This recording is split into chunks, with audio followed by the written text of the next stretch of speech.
Nós somos chamados a viver segundo o Espírito. Como é viver segundo o Espírito? Clamar o Espírito Santo para ser guiado por Ele. A nossa vida, a nossa existência, o mundo em que habitamos é complexo. Existem tantas coisas diante dos nossos olhos, tantas possibilidades. Como viver nesse mundo, como estar nesse mundo, se não guiado por uma luz superior, que nós chamamos de Espírito Santo, é necessário. Isso é viver segundo o Espírito. Você tem a visão da sua vida só ali do seu quadrado, a visão da sua vida só onde a vista alcança, é muito pouco. Nós somos limitados. Por mais que sejamos criativos, tem uns que são super criativos, tem outros que são extraordinários, tem outros que são top das galáxias, mas mesmo assim limitados. Em algum momento da vida nós vamos precisar de uma luz superior, de uma luz maior, do Espírito Santo.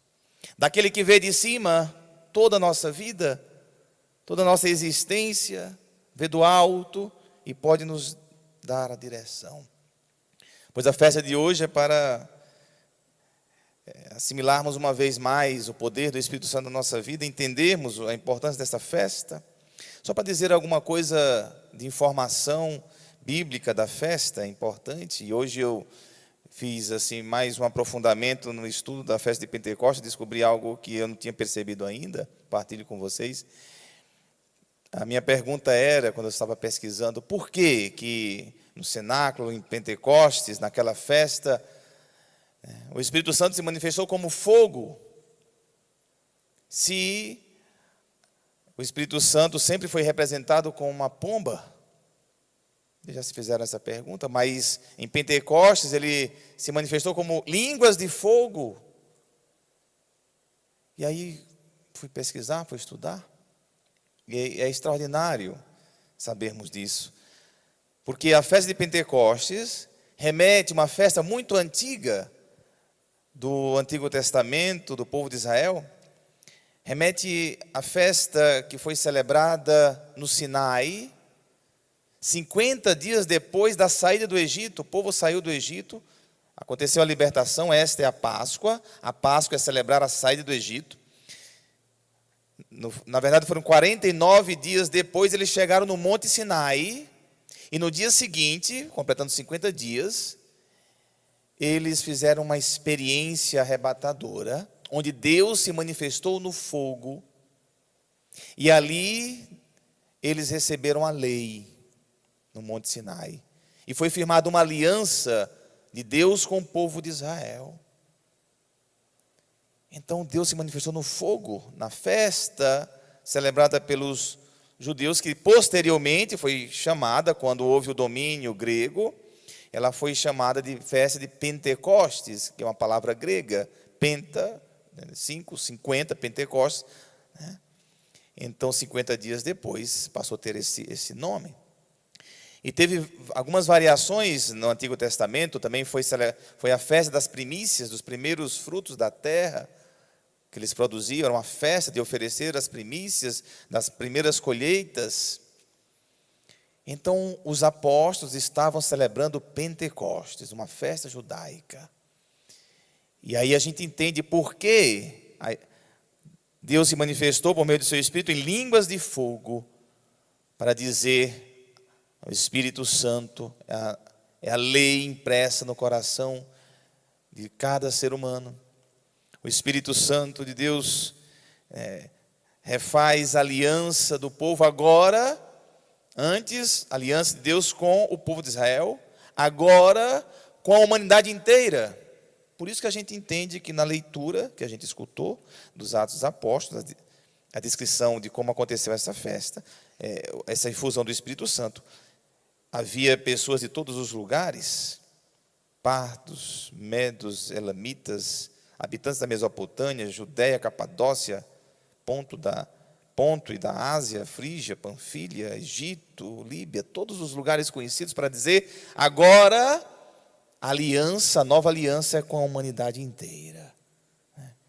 Então esta festa remete à festa do povo de Israel, 50 dias depois que eles saem da escravidão. Então Jesus Cristo, ele dá ao Espírito Santo, ele diz, eu vou para o Pai, eu voltarei, mas vos enviarei o Paráclito, é a promessa de Jesus. O Paráclito é o defensor. E se a gente pega o livro dos Atos dos Apóstolos, o Espírito Santo guia todos os apóstolos em todas as ações, em tudo aquilo que eles fazem, o Espírito Santo está guiando, aparece muitas vezes. O Espírito Santo é que guia, que diz, é que mostra o caminho. No evangelho que a gente escutou, Jesus sopra, ele entra naquela sala de portas fechadas, o medo pairava, ele dá a paz e depois sopra. A palavra soprar, o sopro aqui, é muito interessante porque no grego, a palavra que traduz Espírito Santo é pneuma. Pneuma, do grego, significa sopro, vento. E aí dá a palavra pneu. O que é que tem dentro do pneu? Vento, né? Ar que enche o pneu. Vem do grego, pneuma. Pneuma. E do hebraico, ruar. Vento, sopro também. Então o Espírito Santo é representado também pelo sopro, pelo vento. Aquele mesmo sopro que Deus, quando sopra naquele barro sem vida e nasce a vida. E agora Jesus Cristo sopra para dizer, a criação é renovada, recriada, reconstruída em Jesus Cristo. Então toda a humanidade é refeita em Jesus, por meio do seu Espírito. Olha como tudo começa a fazer sentido. Então o Espírito Santo está em você. O Espírito Santo se move em você. Todos nós temos o Espírito Santo de Deus. Na sequência que a gente escutou aí no canto, é muito bela essa expressão que está aí. Hóspede, chama o Espírito Santo de hóspede da alma. Que coisa bela. O Espírito Santo é um hóspede da sua alma. Então, o que é viver segundo o Espírito? É invocá-lo, para que ele governe a sua vida, para que ele oriente as suas decisões, para que ele dê o caminho. Porque nós somos míopes para muitas situações que estão no nosso entorno que a gente não consegue ver, a gente não consegue perceber. Nós não temos condições de ter todo o entendimento da nossa vida, por mais que nós sejamos mega, hiper, power, inteligentes, mas você não tem todo o entendimento. Vai faltar sempre alguma coisa. E quem é que dá o entendimento? O Espírito Santo de Deus. Que você pede, que você invoca, que também diz na sequência, sem a luz que acode, nada o homem pode, nenhum bem há nele. Sem a luz que acode, nada o homem pode. Então nós, por meio da nossa inteligência, criatividade, a gente pode ir longe, a gente pode sim fazer muitas coisas, mas chega uma hora que é o Espírito Santo que vai te guiar. Você já se sentiu iluminado pelo Espírito Santo em decisões que pareciam tão difíceis e depois se abriu um caminho e você viu com clareza? Se já aconteceu isso com você, foi o Espírito Santo agindo em você. Já aconteceu comigo.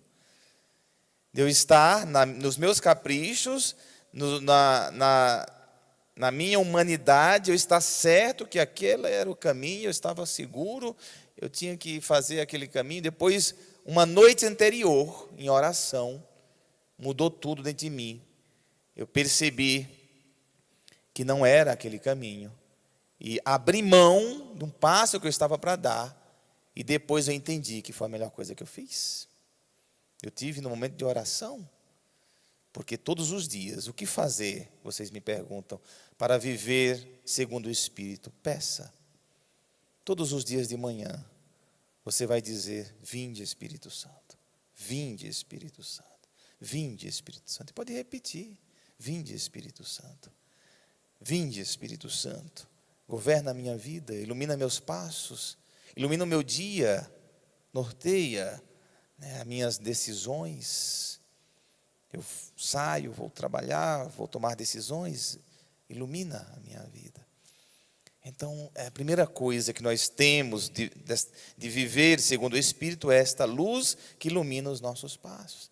Mas por quê que o Espírito Santo nos guia de tal maneira? Aquilo que eu falei, ele vê de cima.